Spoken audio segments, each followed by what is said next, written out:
সূরা ইউসুফের 28 নম্বর আয়াতের শেষের দিকে আল্লাহ জানিয়েছেন শয়তানের চক্রান্ত দুর্বল, কিন্তু মেয়েদের চক্রান্ত ভয়ঙ্কর। এই আয়াতটা যার জন্য আল্লাহ নাযিল করেছিলেন তার নাম জুলাইখা। যদিও আল্লাহ জুলাইখার নাম এখানে দেননি, কোরআনে কারিমের ভেতরে যেই মেয়ে লোকের নাম আল্লাহ দিয়েছেন সেই মেয়ে লোকের দেখবেন স্বামী নেই। যেমন হযরতে মরিয়ম স্বামী আছে, কথা বলে না কেন? কিন্তু যতগুলো মেয়ে লোকের নাম ইনডাইরেক্ট আছে ওই প্রত্যেকটি মেয়ে লোকের স্বামী আছে। তাফসীরে মুফাসসির বোঝাতে চেয়েছেন পৃথিবীর মেয়েরা, দুনিয়ায় যদি কেউ তোমার না থাকে, স্বামী যদি মাথার উপরে থাকে, বুঝবে দুনিয়াটা আছে। স্বামী যাদের মাথার উপরে নেই, সারা পৃথিবী তোমার আন্ডারে থাকলেও বুঝবে তোমার কেউ নেই। উপরে ছাদ না থাকলে ঘরে থাকা যায়? আরো জোরে বলেন। স্বামী কি আপনি বোঝেন?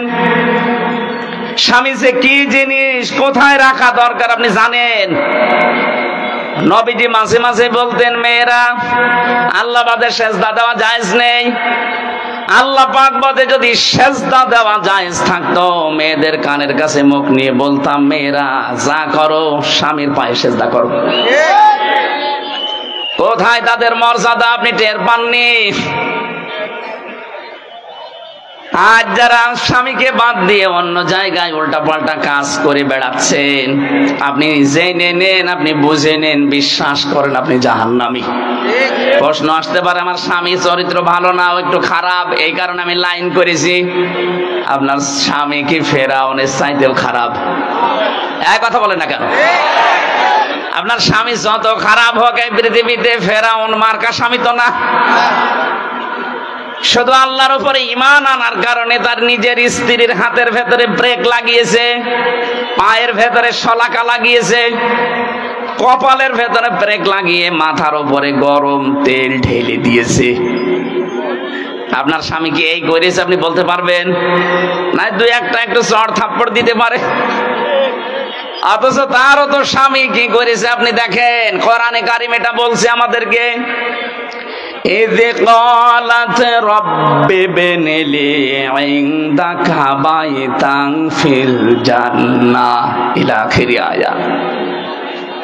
সূরা তাহরিমের ভেতরে আছে 12 নম্বর 11 নম্বর আয়াত। রব্বুল আলামিন বলেন, আমি দৃষ্টান্ত দিয়েছি, তোমরা একটু আসিয়ার দিকে তাকাও। তার স্বামী যা করছিল তার সাথে এ বিশাল অবস্থা দেখার পরে আমি আল্লাহ নিজে ফেরেশতা জিবরাইলকে দিয়ে জান্নাতটা পাঠিয়ে দিয়েছি, যাও জান্নাত দেখাও। হযরতে আসিয়া এই কঠিন অবস্থায় যখন জান্নাত দেখতে পেলেন, ডাক দিয়ে বলে, ফেরেশতা আল্লাহকে বলো জান্নাত শুধু না, এই জান্নাতে আমার জন্য একটা ঘর বানিয়ে দিতে, যেখানে বসে বসে আল্লাহকে সব সময় দেখা যায়। এবার আসেন মূল কথায়। হযরতে আসিয়া এত বড় কঠিন অত্যাচার, জুলুম, নির্যাতনের মুখে থাকার পরেও কিন্তু স্বামীর জন্য তিনি বরদোয়া দেননি। অনাজ্জিনি মিন ফিরআউনা ওয়া আমালিহি ওয়ানাজ্জিনি মিনাল কওমিজ জালিমিন। এক আলিফ করে টান আছে। হযরতে আসিয়া বলেছিলেন, মাবুদ আমার স্বামী আমার উপরে জুলুম, অত্যাচার, নির্যাতন করছে, এই দৃশ্য দেখে তুমি যেন রেগে যেও না, তুমি আমার স্বামীর জুলুম থেকে আমাকে বাঁচাও, এবং আমার জুলুম যাদেরকে দিয়ে করে এর এই গন্ডা বাহিনী, এই জালেমদের থেকে তুমি আমাকে বাঁচাও, কিন্তু আমার স্বামীর উপরে তুমি গজব দিও না। আপনি একটু খেয়াল করে দেখেন তো কোন পর্যায়ে দাঁড়িয়ে তিনি এই দোয়া করছেন, যেখানে জীবন মরণ নিয়ে টানাটানি, মাথার উপরে গরম তেল চলছে, চুলগুলো উঠে যাচ্ছে, উলঙ্গ অবস্থায় রেখে হাতে পায়ে ব্রেক লাগিয়ে কপালের ভেতরে শলাকা লাগিয়েছে। এ কঠিন মুহূর্তেও তিনি জুলুম একেবারে শেষ পর্যায়ে জর্জরিত, তারপরও স্বামীর জন্য তিনি বরদোয়া দেননি। বলেছিলেন, আল্লাহ তুমি আমার স্বামীর জুলুম থেকে আমাকে বাঁচাও। আপনি যে জান্নাতের আশা করেন আসিয়ার সাথে, আপনি মিলান তো আপনার জীবনে এটা পাওয়া যাবে? বলেন যে না ওর চরিত্র আসলে ভালো না, অন্যদিকে লাইন আছে। ফেরাউনের কি লাইন ছিল না? আপনার চাইতে ফেরাউন স্বামীর চাইতে কত কম খারাপ হতে পারে আপনি ধারণা করেন এই ঘটনা থেকে। এই জন্য বলছি, স্বামী যাদের মাথার উপরে আছে সে যেন মনে করে আমার মাথায় একটা ছাদ আছে। কি আছে? আল্লাহ রাব্বুল আলামিন এখানে আসিয়ার নামটা দেননি কারণ তার স্বামী ছিল। এখানে জুলাইখার নামটা সরাসরি দেননি কারণ তার স্বামী ছিল। স্বামী থাকা মানে দুনিয়া থাকা, স্বামী নেই আপনি অসহায় হয়ে পড়বেন। কত রকমের উলট পালট কথা, টিটকারি মস্কারি ফাউল কথা শোনা লাগবে সমাজে, আপনি টেরও পাচ্ছেন না। এজন্য স্বামী বাদ দিয়ে যারা একা একা চলতে চান, বাবার বাড়িতে গিয়ে মন মতো চলবেন বলে আশা করে আছেন, আপনি ধ্বংস হয়ে গেছেন। হযরতে আসিয়া এবং জুলাইখার নাম কেন বললাম? তাদের নাম আল্লাহ কোরআনে দেয়নি কারণ তাদের স্বামী ছিল। কি ছিল? বলেন বলেন। স্বামী খারাপ হোক কিন্তু স্বামী তো আল্লাহ কায়দা দিয়েছেন, কন্যা দিয়েছেন, বহুবচন।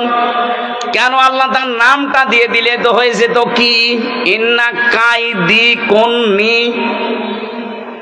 বা কি শব্দটা দিলেই তো অর্থ আমরা পেয়ে যেতাম, কারণ এখানে আল্লাহ জুলাইখার নাম বলছেন। কিন্তু বাস্তবে দেখলাম নাম না দিয়ে বহুবচন দিয়ে আল্লাহ এটাই জানাতে চেয়েছেন মেয়েদের যে চক্রান্ত এটা জুলাইখার একা না, কিয়ামত পর্যন্ত জুলাইখার মতো এরকম ষড়যন্ত্রকারী মহিলারা যাবে।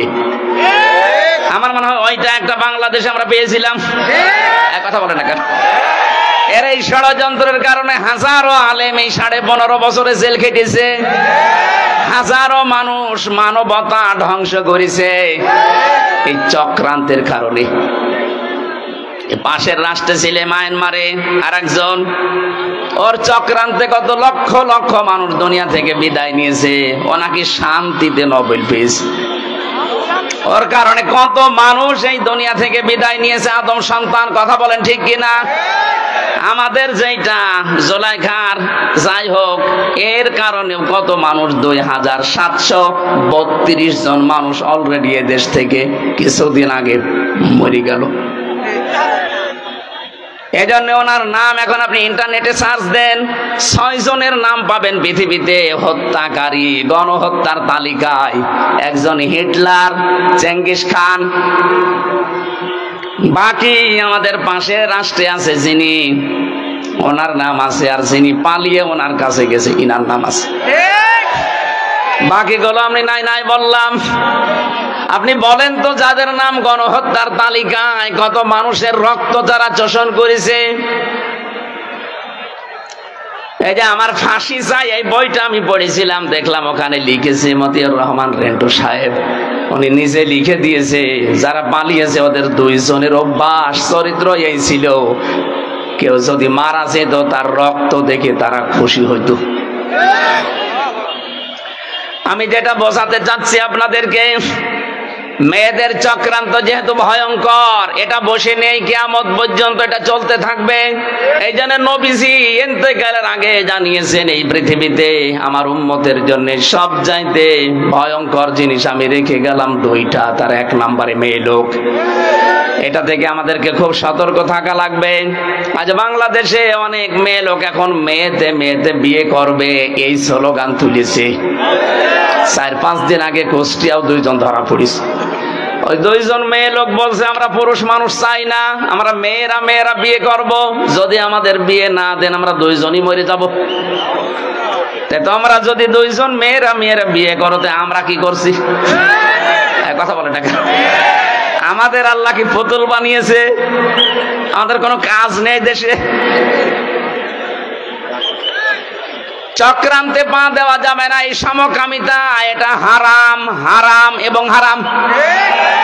এটা যারা জারি করতে চাচ্ছেন মুসলমানের এই 96% মুসলমানের দেশে, এটা কিয়ামতের আগে জারি করা সম্ভব না।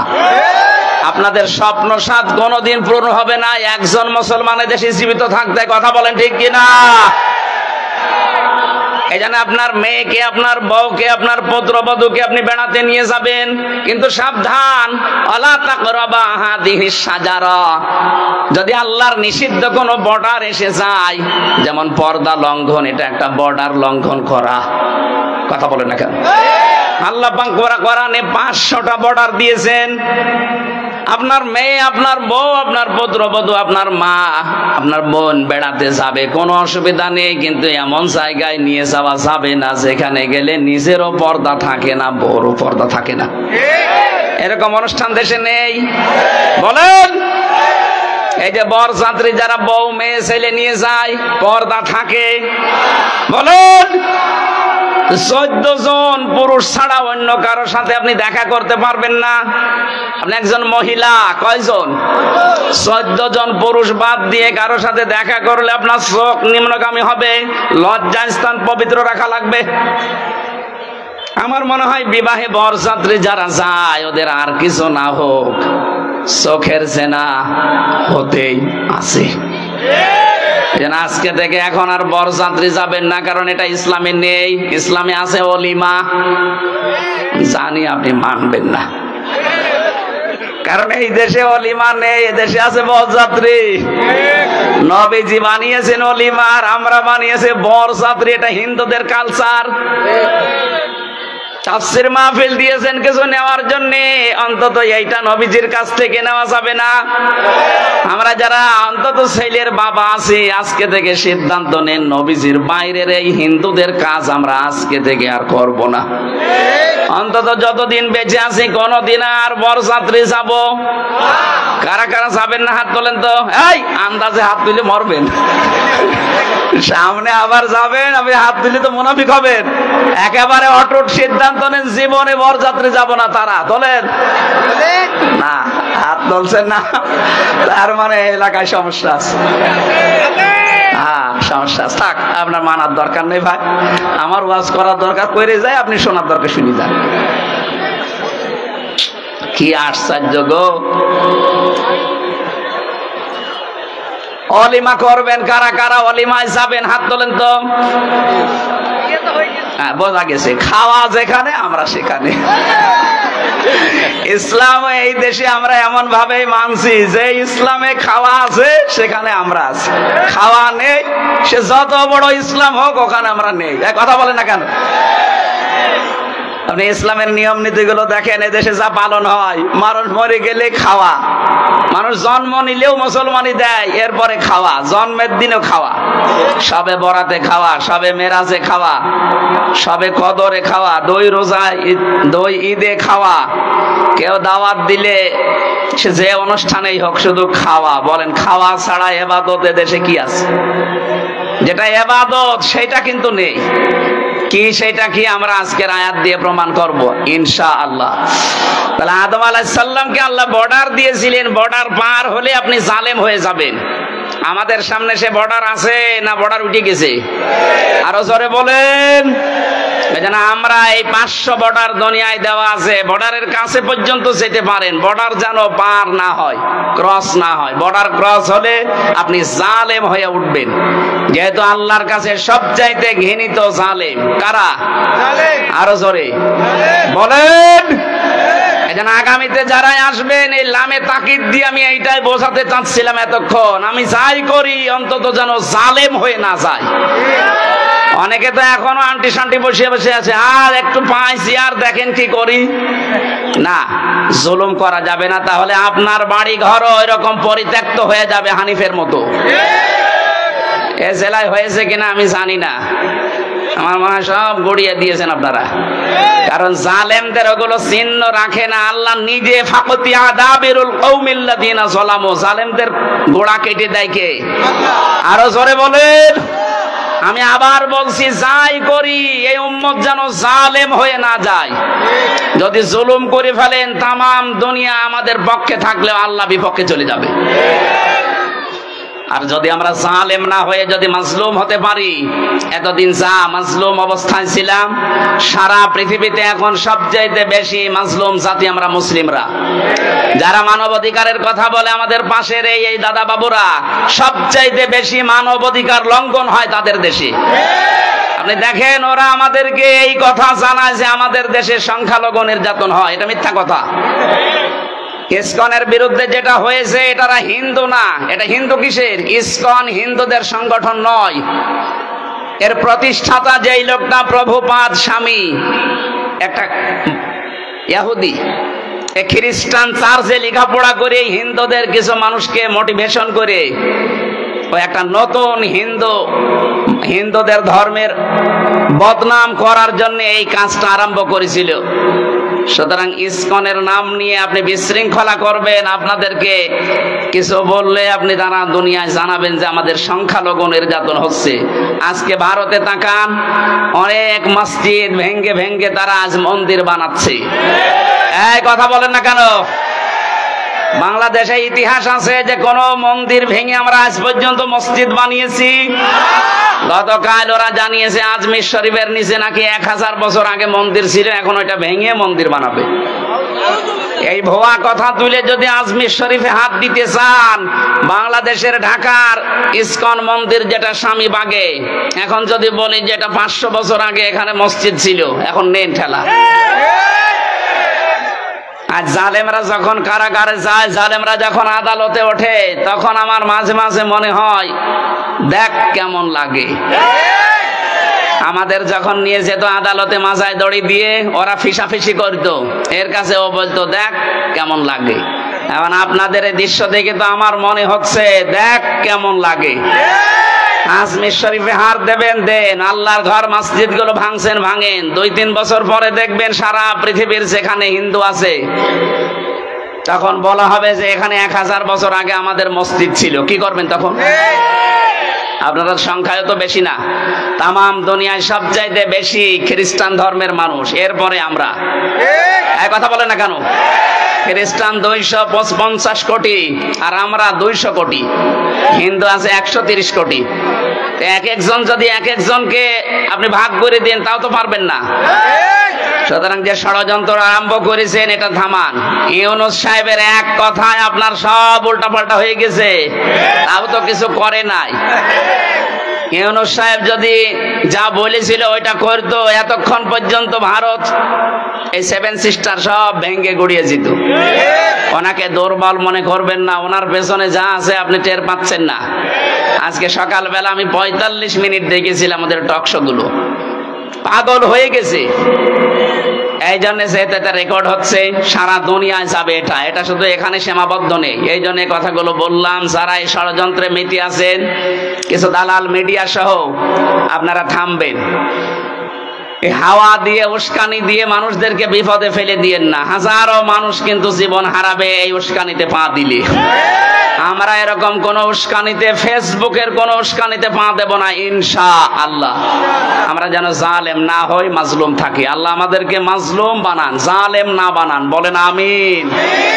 দরুদ আর সালাম পাঠ করার মাধ্যমে আমরা আরম্ভ করছি। সূরা নাহাল 112 নম্বর আয়াতটা পড়েছি। বাংলাদেশের সাথে আয়াতটা মিলিয়ে আমি একেবারে খাপের খাপ এই জায়গায় মিলাবো, তারপরে যাব। আল্লাহ পাক বলেন, দরাবাল্লাহু মাসালান ক্বরিয়াতান কানাত আমিনাতাম মুতমাইন্না। আমি একটা গ্রামের উদাহরণ দিচ্ছি তোমাদের সামনে। কে বলছেন? আল্লাহ বলেন একটা গ্রামের উদাহরণ তোমাদের সামনে দিলাম। কি ছিল সেই গ্রামে?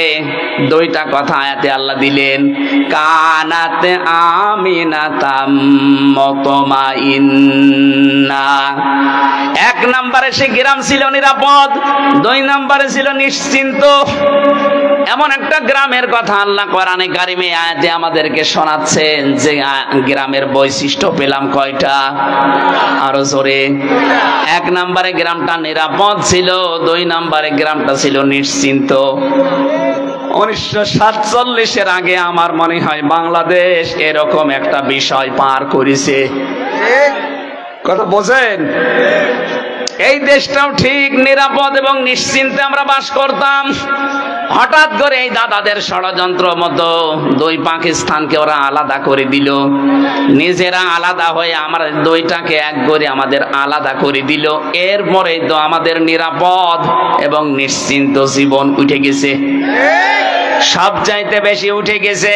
এর পরের শব্দে দেখেন, ইয়াতিহা রিজকুহা রাগাদাম মিন কুল্লি মাকান। 1947-এর আগ পর্যন্ত, যদিও এটা বাংলাদেশ সম্পর্কে না, এটা কাবা শরীফ নিয়ে আল্লাহ জানিয়েছেন মক্কা। তাফসিরে ইবনে কাসিরের ভেতরে মক্কা এই শব্দটা দেওয়া আছে। মক্কা তো এত নিরাপদ ছিল, তামাম দুনিয়ার ভেতরে ওই সময় এত নিশ্চিন্ত ছিল, বাইরের মানুষগুলো এখানে এসে নিরাপদ এবং নিশ্চিন্তে বাস করত। তামাম দুনিয়ায় 257টা রাষ্ট্র। 1947 সালের আগ পর্যন্ত আমি ইতিহাস যা পড়েছি, যারা মুরব্বী আছে জিজ্ঞেস করবেন, এই দেশেও নিরাপদ এবং নিশ্চিন্তে বাস করা যেত। ষড়যন্ত্র করে আমাদেরকে এমন একটা অবস্থায় দুইটা জিনিসই ওরা তুলে দিয়েছে। আজ আর নিরাপত্তা নেই, আমরা নিরাপদ না। 2 নম্বরে আমরা নিশ্চিন্তে বাসও করতে পারি না। আমাদের কাছে রিজিক, উপকরণ, জীবন উপকরণ যেগুলো আল্লাহ বিভিন্ন জায়গা থেকে পাঠাতেন, বিশ্বের বিভিন্ন জায়গা থেকে আমাদের রিজিকের ব্যবস্থা হতো। কারণ ওই সময়ের মানুষের ঈমান আর এই 2024 সালের ঈমান এক না। এই কথা বলে না কেন? ওই সময় আপনি ইতিহাস পড়েন বাংলাদেশের, ফজরের নামাজের পরে অনেকেই বাড়িতে কোরআন শরীফ তেলাওয়াত করে এরপরে কাজে কামে হাত দিত। কোরআন পড়লেই না, তারা কোরআনে কারিম বোঝার চেষ্টা ছিল, যা পড়তো ওটা প্র্যাকটিক্যাল লাইফে মিলাতো। 24 সালে এসে এখন আর ওইটা নেই। সকালবেলা শুরু হয় অনেকের বাড়িতে গান দিয়ে। কথা বলেন না কেন? আমরা আবার ওই পুরনো ঐতিহ্যে ফিরে যেতে চাই। ফজরের নামাজ অন্তত জামাতে পড়ার পরে নারী পুরুষ বাড়িতে হোক যেখানে হোক আল্লাহর কোরআন দিয়ে দিন শুরু হবে। কারা কারা এটা মেনে নিতে পারেন দেখি তো? লিল্লাহে তাকবীর। এই হাত তোলেনি কে দেখেন তো? আলহামদুলিল্লাহ। থাক, এই মাহফিল সাকসেস হবে যদি সকাল থেকে আমল শুরু হয়। আর এটা করার জন্য আপনারা এই মাদ্রাসা প্রতিষ্ঠা, এখানে কোরআন শেখানো হয় না। সুতরাং আমি আশা করব ছেলেদেরকে মেয়েদেরকে অভ্যাস গড়ে তুলতে হলে এরকম জায়গায় দেবেন। এখান থেকে আল্লাহর কোরআন জানবে, বুঝবে, পড়বে, সকালবেলা থেকে আমল শুরু করবে। তাহলে আপনার পরিবারে, সমাজে, রাষ্ট্রে একটা নিরাপদ এবং নিশ্চিন্তে বসবাসের গ্যারান্টি আমার আল্লাহ আপনাকে দিয়ে দেবেন।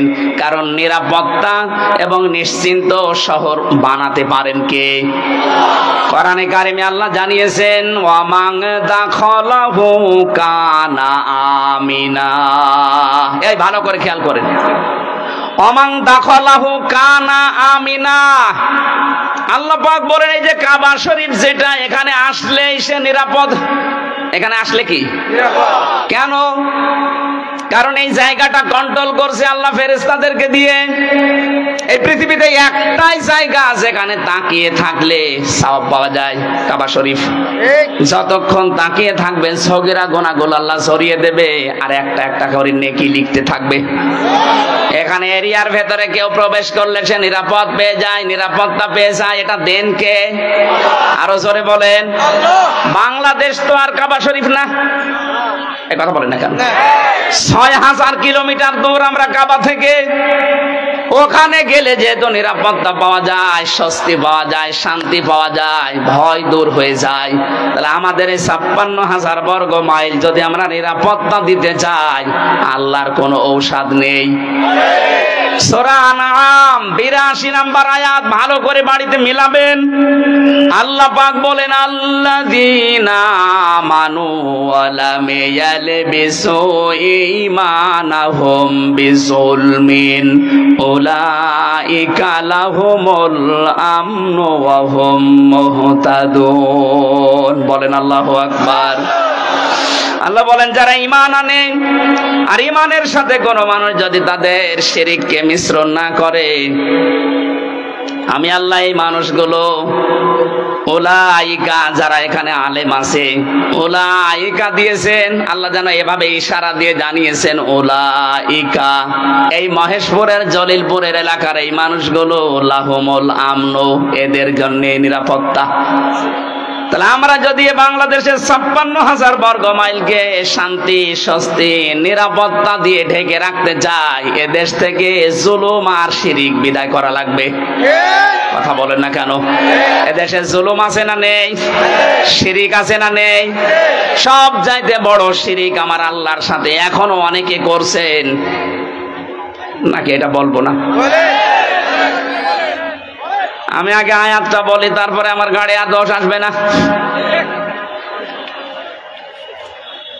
এটা আয়াত নাম্বার 65 নাম্বার আয়াত, এটা সূরা জুমারের। আগে আয়াতটার দলিল বলি, বাণিজ্যে আপনি মেলাবেন, তারপরে আপনার নিজের উপরে দোষ ফেলবেন, আমার উপরে না। ওয়ালাকাদ উহিয়া ইলাইকা ওয়া ইলাল্লাযীনা মিন ক্বাবলিকা লাইন আশরাকতা লা ইয়াহবাতান্না আমালুকা ওয়া লা তাকুনান্না মিনাল খাসিরিন। আল্লাহ পাক বলেন, অবশ্যই হে নবী আপনার প্রতি আমি ওহী করলাম, আপনার প্রতি আমি ওহী করলাম। এইটা আপনার পূর্বে যারা দুনিয়ায় এসেছিল তাদের প্রতি আমি একই ওহী করেছিলাম। দুনিয়াতে যাই করেন না কেন, লাইন আশরাকতা, আপনিও যদি শিরিক করেন, কে বলছেন? আল্লাহ। কাকে বলছেন? এই ভালো করে শুনেন, এটা কে বলছেন বলেন তো? কাকে বলছেন? রাসূলুল্লাহ। কাকে? আল্লাহ। লাইন আশরাকতা, যদি আপনিও শিরিক করেন, লা ইয়াহবাতান্না আমালুকা, আপনি যত আমল করেছেন দুনিয়ায় সব আমি আল্লাহ নষ্ট করে দেব, ধ্বংস করে দেব, ব্যর্থ করে দেব। এতটুকু আল্লাহ শেষ করেননি, ওয়ালা তাকুনান্না মিনাল খাসিরিন। লামে তাকিদ নুনে সাকিলা। আল্লাহ বলেন, আমি গ্যারান্টি দিয়ে বলছি আপনাকে আমি ক্ষতিগ্রস্তদের ভেতরে ফেলে দেব। নবীকে যদি আল্লাহ বলতে পারে, আমরা কোথাকার কে? এবার আসেন একটা আমাদের দিকে নিয়ে যায়, এক কথায় জবাব দিচ্ছি। এই এদিকে তাকান। আল্লাহ যেটা পারে ওইটা অন্য কেউ পারে, এই বিশ্বাস করার নাম শিরিক। বিশ্বাস করার নাম, আরো জোরে, শিরিক যে করে সে মুশরিক। কথা বলে না কেন? ইন্নাহু মাইয়ুশরিক বিল্লাহ, যে ব্যক্তি শিরিক করবে, ফাকাদ হারামাল্লাহ, তার জন্য আল্লাহ হারাম করে দিয়েছেন আলাইহিল জান্নাহ, জান্নাতকে। মাওয়াহুন নার, তার স্থান একটা জায়গা আছে, তার নাম আগুন। তার নাম কি? আগুন। ওমালিজ জালিমিনা মিন আনসার, আল্লাহ বলেন জালেমদেরকে কেউ সাহায্য করছে না, করবে না। বলেন নাউজুবিল্লাহ। এবার আমরা কি নিতে পারি এখান থেকে? আল্লাহ যেটা পারে ওইটা অন্য কেউ পারে, বিশ্বাস করার নাম শিরিক। শিরিক যারা করে তারা, এইবার জোরে বলেন, এ দেশ চালাতে পারে আল্লাহর আইন দিয়ে। আল্লাহ জানিয়েছেন, আলা লাহুল খালক ওয়াল আমরু, আমি বানিয়েছি এই পৃথিবী, আমার আইন এখানে চলবে। সুতরাং আল্লাহর আইন বাদ দিয়ে মানুষের তৈরি করা আইন যারা প্রতিষ্ঠার জন্য দল করেন, আন্দোলন করেন, মিছিল মিটিং করেন, আপনি শিরিক করছেন। শিরিক করলে আপনি মুশরিক। মুশরিকের জন্য জান্নাত, জাহান্নাম। জাহান্নাম হারাম বলছেন তো? আমি আশা করছি বোঝাতে পেরেছি, এরপরে আর নামা লাগবে না। আর একটা টাচ দেই, আন্নাল কুওয়াতা লিল্লাহি জামিআ, সব ক্ষমতার উৎসকে। আর জোরে বলেন, যে যারা বলে ক্ষমতার উৎস জনগণ, তারা শিরিক করছে। শিরিক করলে লোকটা মুশরিক হয়ে গেলে লোকটা, আর কি বলা যায় বলেন তো? এরপরেও যদি কোনো মানুষ শিরিক না ছাড়ে, কিয়ামত পর্যন্ত আপনি চেষ্টা করলে এ দেশকে নিরাপত্তা দিতে পারবেন না। আল্লাহ নিজে জানাচ্ছেন যারা ঈমান আনে আর ঈমানের সাথে শিরিক মিশ্রণ না করে, শিরিক মিশ্রণ যারা না করে তাদেরকে আমি নিরাপত্তার দায়িত্বে নিয়ে নিলাম, তারাই নিরাপত্তার হকদার। সুতরাং যত ষড়যন্ত্র বাইরের দেশ থেকে চলছে, যারা করাচ্ছে, এই সবগুলো থেকে মুক্ত হওয়ার জন্য এখন এদের শিরিক মুক্ত করা লাগবে। নিজেরা শিরিক করব না, কেউ করলে করতে দেব না। বলেন, বিশেষ করে আমরা ৯৬% মুসলমানেরা, অন্য জাতি যারা আছে ৪% দ্বারা করেন গা, ওদের দ্বারা কিছু হবে না। আমরা মুসলমান হয়ে যদি আমরা শিরিক করি, এ দেশ আল্লাহ অস্থিতিশীল বানিয়ে দেবে। কথা বলেন ঠিক কিনা? আল্লাহ পাক বলেন আমি রিজিক পাঠাতাম বিভিন্ন জায়গা থেকে তাদের কাছে, কিন্তু তারা সব চাইতে বড় নাফরমানি করেছিল। ফাকা ফারাতে বিআনউমিল্লাহ, আমি আল্লাহর নিয়ামতকে তারা ঢেকে ফেলেছিল, গোপন করেছিল। এবার আপনি এই 53 বছর মিলান, সূরা ইব্রাহিমের ভেতরে আছে। আল্লাহ রাব্বুল আলামিন বলেন আলাম তারা ইলাল্লাযিনা বাদদালু নি'মাতাল্লাহি কুফরা ওয়া আহাল্লু কওমাহুম দারাল বাওয়ার জাহান্নামা ইয়াসলাউনাহা ওয়া বিইসাল করার। নবী আপনি কি ওদের দিকে দেখেননি যে মানুষগুলো আল্লাহর নিয়ামতকে বদল করে ফেলেছিল, পাল্টিয়ে ফেলেছিল? এদেশে আল্লাহর নিয়ামত এই, আমি একটা একটা করে প্রায় 500টা বলতে পারবো। এখন একটা বলছি, পর্দায় থাকা মেয়েদের জন্য এটা নিয়ামত কিনা বলেন তো? বলেন বলেন। মানুষ আমরা যত খারাপ হই, পর্দাওয়ালা মেয়ে লোক দেখলে হয় আপা, নাই খালা, নাই মা বলে ডাকে। কথা বলে না কেন? বেপর্দা মেয়ে লোক দেখলে আগেই ডাকবে ভাবি। এটা আপনাকে আল্লাহ নিরাপত্তার চাদর থেকে বের করে দেবে। আল্লাহর এই নিয়ামত গাছ পাল্টাতে অনেকে পর্দার বিরুদ্ধে পর্যন্ত ফতোয়া দেয়, নিজে তো পর্দা করেই না, আরো পর্দা যেন না থাকে সেই ব্যবস্থা করার চেষ্টা চলছিল। আল্লাহ আমাদের হাতে ধরে বাঁচিয়েছেন। কথা বলেন ঠিক কিনা? আল্লাহর যত নিয়ামত, তার ভেতরে 2 নম্বরের নিয়ামতের নাম রাসূলুল্লাহ। সূরা আলে ইমরানের 164 নম্বর আয়াতে দলিলটা আছে, লাকাদ মান্নাল্লাহু আলাল মুমিনিন। আল্লাহ পাক বলেন অবশ্যই মুমিনদের উপরে আমার যত দয়া, বদন, অনুগ্রহ, তার 1 নম্বরে আমি একজন রাসূল পাঠিয়েছি। ওই জামানায় তারা আল্লাহর নিয়ামতকে ঢেকে ফেলেছিল, রাসূলুল্লাহকে পর্যন্ত দেশ থেকে তাড়িয়ে দিয়েছিল। কথা বলেন ঠিক কিনা? এখন প্রশ্ন আসতে পারে সে 1500 বছর আগের কথা, এখন রাসূলুল্লাহকে তাড়িয়ে দেয়? তাড়িয়ে দেয় না মানে রাসূলুল্লাহ এখন নেই, কিন্তু তার আদর্শ আছে না নেই? এই কথা বলেন না কেন? আদর্শগুলো যারা আজ বিদায় করে দিতে চায়, এ দরবেশ রাসূলুল্লাহর আদর্শকে বিদায় করতে গিয়ে নিজে দাড়ি কেটে নম হয়েছিল। ওরে জিজ্ঞাসা করছে আপনি দাড়ি কেটে ফেললেন, আপনি একটা নাফরমান, গালি দিবা না? দাড়ি কাট রাখা সুন্নত, আর জান বাঁচানো। আমি সুন্নত ফেলে দিয়েছি জান বাঁচানোর জন্য, কিন্তু বাঁচতে পারলাম না, নৌকা আমারে ধরিয়ে দিয়েছে। এরা আল্লাহর নিয়ামতকে উলট পালট করে ফেলেছে। ওয়া হাল্লু কওমাহুম দারাল বাওয়ার, ওরা জাহান্নামের দিকে জাতিকে পরিচালিত করেছে মূর্তি পূজার মাধ্যমে, বাবা পূজার মাধ্যমে। আপনি দেখেন না কেন 15.5 বছরে মিলে যাচ্ছে না? ওয়া হাল্লু কওমাহুম দারাল বাওয়ার, তারা কওমকে, জাতিকে জাহান্নামের দিকে পরিচালিত করছিল। আসলাউনাহা, সেখানে তারা থাকবে চিরকাল। বিসাল করার, কত নিকৃষ্ট জায়গা সেটা। জালেমদের পরিণতি এখন দেখেন প্রায় জাহান্নাম হয়ে গেছে। আরো জোরে বলেন।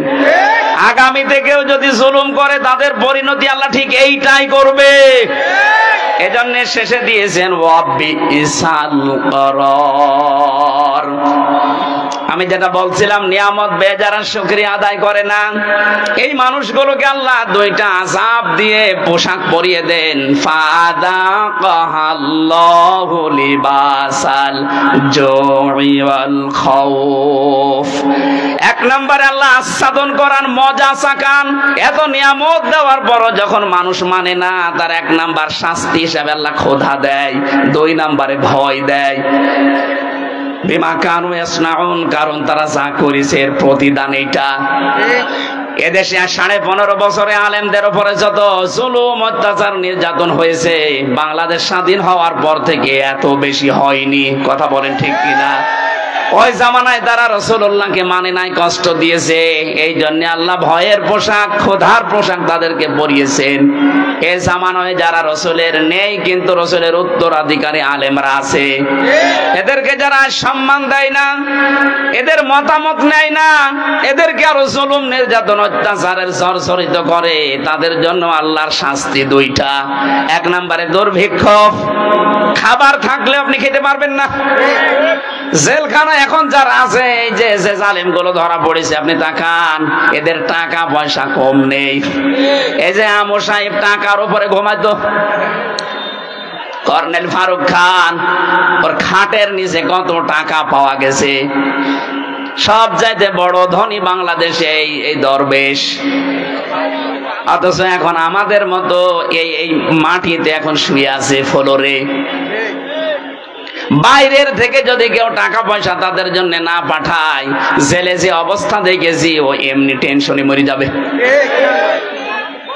আল্লাহ রাব্বুল আলামিন জানিয়েছেন এইটাই, যে যারা আমার নিয়ামত পাওয়ার পরে শুকরিয়া আদায় করে না, এই মানুষগুলোর জন্য আমি আল্লাহ এক নম্বরে ক্ষুধা, অভাব, দুর্ভিক্ষ, দুই নম্বরে ভয়, এটা আমি ঢুকিয়ে দেই জাতির সামনে, যেন এইটা না আসে। এবার আসেন আয়াতের তাফসিরে প্রবেশ করছি, ঐতিহাসিক প্রেক্ষাপট। নবীজি বলেন, আমি যখন জিবরাইলের সাথে উপরে যাচ্ছিলাম আল্লাহর সাথে দেখা করার জন্য মেরাজে, আকাশে ওঠার সময় দেখলাম কিছু মানুষ, কিছু পিপিলিকা উপরে উঠতেছে, কালো কালো, আবার কালো কালো পিপিলিকা নামতেছে। জিজ্ঞাসা করলাম, আমি আখে জিবরাইল, হে ভাই জিবরাইল, কালো কালো কি ওঠে, কালো কালো কি নামে? ফেরেশতা বলে, হে নবী, আপনার উম্মতের আছে, অপরাধ করে, গুনাহ করে, পাপ করে, পাপগুলো কালো পিপিলিকা হয়ে উপরে যাচ্ছে। আর ওই যে নামতেছে ছোট ছোট পিপিলিকা, আল্লাহ পাক এই পাপের কারণে দুনিয়ায় যে আযাব গজব গুলো পাঠাবে, ওইগুলো পিপিলিকা আকারে যাচ্ছে। এই আয়াত থেকে প্রমাণ হয়, দুনিয়াতে আমরা যা করি এই গুনাহর কারণে আল্লাহ আমাদের জন্য শাস্তি নির্ধারণ করে পাঠায়। এজন্য এমন কোন অপরাধ, গুনার কাছে নিজেদেরকে জড়াবো না, যে গুনার কারণে আল্লাহ আমার উপরে আবার গজব নাজিল করে। কথা বলেন ঠিক কিনা? সবচাইতে বেশি গজব নাজিল হয় মানুষের এই অশ্লীলতার কারণে। এটা এখন আমাদের হাতের ভেতরে শুয়ে গেছে। ইন্ডিয়ায় যে পুনাব করা পত্রিকা আকাশ সংস্কৃতির নামে, মোবাইল, কম্পিউটার, টেলিভিশন আকাশ সংস্কৃতিতে যেগুলো পাঠাচ্ছে, এর দ্বারা সবচাইতে বেশি ক্ষতি হচ্ছে মানুষের চরিত্রের। আরো জোরে বলে, আমরা গোপনে যে গোনাগুলো আজ করছি, এই গোপন গোনার কারণে আল্লাহ কিন্তু শাস্তি পাঠাবে। আপনি দলিল হিসাবে সূরা রুমের 41 নম্বর আয়াতটা দেখতে পারেন, যাহারাল ফাসাদু ফিল বাররি ওয়াল বাহার বিমা কাসাবাত আইদিন নাস। আল্লাহ বলেন, জলে স্থলে যে বিপদ আপদগুলো দেখতে পাও, বিশৃঙ্খলা, একটাও আমি পাঠাই না, এগুলো সব তোমাদের হাতের কামাই করা ফসল। সুতরাং আমরা গোনা করলে আমাদের কপাল নষ্ট হবে। কথা বলেন ঠিক কিনা? গোনার কারণে মানুষের ভাগ্য নষ্ট হয়, সে গোপনে বলেন আর প্রকাশ্যে বলেন। এই 15.5 বছরে তো প্রকাশ্যে জুলুম চলেছে, এখনো পর্যন্ত অনেকের জুলুম থেমে নেই, গোপনে চালাচ্ছে। এই কথা বলে না কেন? কত মানুষ এখনো পর্যন্ত বাজার ঘাট, এমনকি বিভিন্ন জিনিস দখল করার মাধ্যমে মানুষের উপরে জুলুম চলছে। এটা বন্ধ করা দরকার, কারণ এই জুলুমের কারণে যে গজব আসবে, আপনি একা মরবেন না, আমারে নিয়ে মারবেন। 2 তলা নৌকা চলছিল, উপর তলায় আমরা মনে করেন 50 জন আছি, নিচ তলায় আছে 50 জন। পানি নেওয়া নেওয়ার জন্য সবসময় উপরে আসা লাগে। আমরা উপরে যারা আছি যদি বলি ডিস্টার্ব করেন কেন, নিচে তো পানি আছে, একটা তক্তা খুলে নিলেই তো হয়। ওরা বলছে ঠিক আছে আর আসবো না, নিচে যে রাগ করে একটা তক্তা খুলতেছে। ওপরে আমরা যারা আল্লাহর ওলি মার্কা মানুষ বসে আছি, যদি বলি যে যা করছে করুক গা, লা ইলাহা ইল্লাল্লাহ, বাঁচতে পারবেন? বলেন বলেন। আপনাকে বাধা দেওয়া লাগবে, নিচে যে তক্তা খুলতেছে যদি বাধা না মানে মারা লাগবে, না মায়ে যদি না মেরে ফেলা লাগবে, কারণ আমাকে বাঁচা লাগবে। কথা বলেন ঠিক কিনা? ও যদি জোর করে তক্তা খোলে নিচে ডুববে না, আমারে নিয়ে ডুবাবে। এখানে যদি কাবা শরীফের ইমামও থাকে সেও ডুববে। এই জন্য আমরা চাই, জুলুমের কারণে দেশটা গোল্লায় গেছে, আবার যদি কেউ জুলুম করার চেষ্টা করেন গজব তো আসবে। ওই যে পিপিলিকা হয়ে নামতেছে, গজব আসলে শুধু আপনি একা ধ্বংস হবেন না, আমাদেরকেও নিয়ে মারবেন। এই জন্য আমাদের বাঁচার তাকিদে হলেও আমাদেরকে বাধা দেওয়া লাগছে। জুলুম করব না, জুলুম করতে দেব না। কথা বলেন ঠিক কিনা? যেখানে যেখানে জুলুম হয়েছে সবগুলো বন্ধ করার দায়িত্ব এদেশের মুসলমানদের এখন। আর সেই সময় কিন্তু এখন আসতেছে, কোন জালেম যেন চেয়ারে বসতে না পারে, জালেমরা যেন ফিরে না আসে। যে জালেমরা পালিয়েছে এখনো পালাবে, ওদের তালিকা করে করে মোড়ে মোড়ে টাঙিয়ে দেবেন। যাদের কারণে আলেমরা এদেশে কথা বলতে পারে নাই, এ মাইক কেড়ে নিয়েছে। কয় আপনি কোথায়? আজকে আসেন, মাইক দিয়ে দিলাম, নেন আসেন, মাইক নেন তো দেখি কেমন সাহস আপনার, আজকে আসেন। কুষ্টিয়াতে যাদের কারণে আমি কোরআনের কথা বলতে পারতাম না, মাঝে মাঝে বলি কই আসেন, কেউ আসে না, সব পালিয়েছে। এখানে যারা ঢুকতে দেয়নি, এই মহেশপুরে আসার কথা ছিল, আল্লাহর ওলি আসতে দেয়নি। কোথায় আপনি? আসেন, আওয়াজ আপনার বাড়িতে যাচ্ছে আমি জানি, আসেন। আজকে মাইক কেড়ে নেন, মাইক আমি আজকে দিয়ে দিলাম, নেন। মহেশপুরবাসী, মূল কথা এইটা, আমরা যে যে ধরনের অপরাধ করব, এই অপরাধের কারণে কিন্তু এই পৃথিবীতে আযাব আর গজব নাজিল হবে। এজন্য আমরা নিজেদেরকে সংযত থামাবো। কথা বলেন ঠিক কিনা? যদি না থামাতে পারেন, এর পরবর্তী যে শব্দগুলো এবার আল্লাহ বলছেন, নাকি শেষ করে দেব? থাকবেন কারা কারা শেষ পর্যন্ত? দেখি হাত তোলেন তো, এই হাত।